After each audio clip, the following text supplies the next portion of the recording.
Praise the Lord. ஆண்டவருக்கு மகிமை. இந்த காலையில் உங்களை சந்திக்கிறது ரொம்ப சந்தோஷம். இயேசு நாமத்தில் உங்களை வாழ்த்துறேன். லூக்கா 10:42. தேவையானது ஒன்று, மரியாள் தன்னை விட்டு எடுபடாத நல்ல பங்கை தெரிந்து கொண்டார். ஆம், இயேசு பெத்தானியாவுக்கு வரும்போதெல்லாம் மார்த்தாள் மரியாள் லாசர் வீட்டில் அவர் தங்குவார். அவர்களை அவர் மிகவும் நேசிச்சார். அவங்க அவர் மேலே ரொம்ப அன்பு வச்சுருந்தாங்க. அதனால் அங்கே வரும்போதெல்லாம் இயேசு அங்கே தங்குவார். ஸ்பெசிஃபிக்காக நிறைய வீடுகள் சொல்லப்படலை. ஆனால் அந்த மார்த்தாள் மரியாள் லாசருடைய வீடு இயேசுவானவர் தங்குகிற ஒரு வீடாக சொல்லப்பட்டிருக்கிறது. நாமும் கூட இயேசு தங்குகிற ஒரு வீட்டை உருவாக்க வேண்டும். நம்முடைய வீட்டில் கூட இயேசு தங்க வேண்டும்.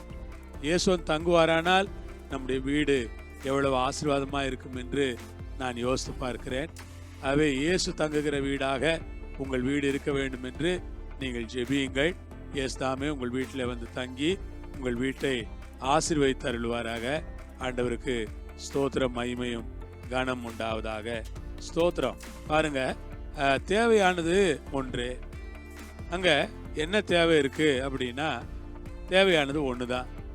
மரியாள் தன்னை விட்டு எடுபடாத நல்ல பங்கை தெரிந்து கொண்டார். மரியாளுக்கு தெரிஞ்சிருச்சு. மார்த்தாள் எப்போ பார்த்தாலும் வேலை செஞ்சுக்கிட்டே இருந்தா, கிச்சனில் இருந்தா, நிறைய சமையல் பொறுப்புகளை எடுத்துக்கிட்டா, ரொம்ப உற்சாகமாக காரியங்களை செஞ்சுக்கிட்டு இருந்தா. ஆனால் வேதம் சொல்லுது, மரியாளோ ஆண்டவருடைய பாதத்தில் உட்கார்ந்து வசனம் கேட்டுக்கிட்டு இருந்தா. ஆண்டவருக்கு ஸ்தோத்திரம். அதான் ரொம்ப முக்கியம். ஆண்டவருடைய பாதத்தில் உட்கார்ந்து வசனம் கேட்கறது தான் ஆண்டவர் விரும்புகிறார். இன்னைக்கு நிறைய பேர் ஆண்டவருடைய பாதத்தில் உட்கார்ந்து வசனம் கேட்கறது இல்லை. இன்னைக்கு நிறைய பேர் எப்போ பார்த்தாலும் வேலை வேலை வேலை வேலைன்னா அலையிறாங்க.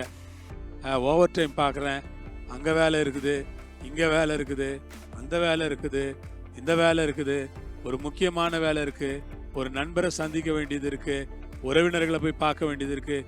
இப்படி வேலை வேலைன்னு அலைகிற மக்கள் மத்தியில் மரியாள் போல ஒரு கூட்டம் இருக்கிறாங்க.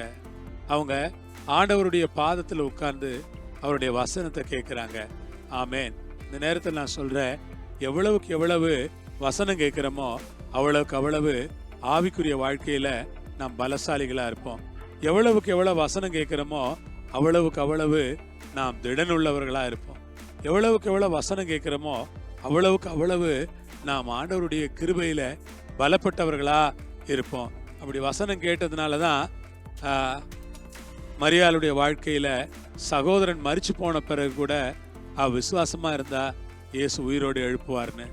ஆண்டவரும் உயிரோடு எழுப்பி தம்முடைய நாமத்தை மகிமைப்படுத்தி கொண்டார் என்பதை நாம் படிக்கும்போது நமக்கு அது மிகப்பெரிய சந்தோஷத்தை தருகிறது. அன்பானவர்களே, ஆகவே இந்த வேளையில் நான் உங்களை பார்த்து சொல்லுகிறேன், தேவையானது ஒன்றே, மரியாள் தன்னை விட்டு எடுபடாத நல்ல பங்கை தெரிந்து கொண்டார். தேவையானது ஒன்று தான். கர்த்தருக்கு ஸ்தோத்திரம். நீங்கள் ஒரு மரியாளாக இருங்க, உங்களை விட்டு எடுபடாத நல்ல பங்கு தெரிஞ்சுக்குங்க, கர்த்தருக்கு சாட்சியாக இருங்க. ஜெபம் பண்ணலாமா? ஆண்டவரே, இந்த நல்ல நேரத்துக்காக வேலைக்காக நாங்கள் உண்மை ஸ்தோத்திரிக்கிறோம்.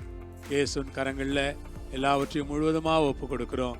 தேவரீர் பொறுப்படுத்து வழிநடத்தி பாதுகாத்து நம்முடைய மக்களை ஆசீர்வதிக்க வேண்டும் என்று நான் ஜெபிக்கிறேன். பொறுப்பெடுத்துக் கொள்ளும் இயேசுவின் மூலம் பிதாவே. ஆமேன். அல்லேலூயா. ஆண்டவர் உங்களை ஆசீர்வதிப்பார். கர்த்தர் உங்களை நடத்துவார். இந்த நாள் முழுவதும் உங்களோடு இருப்பார். ஆமேன்.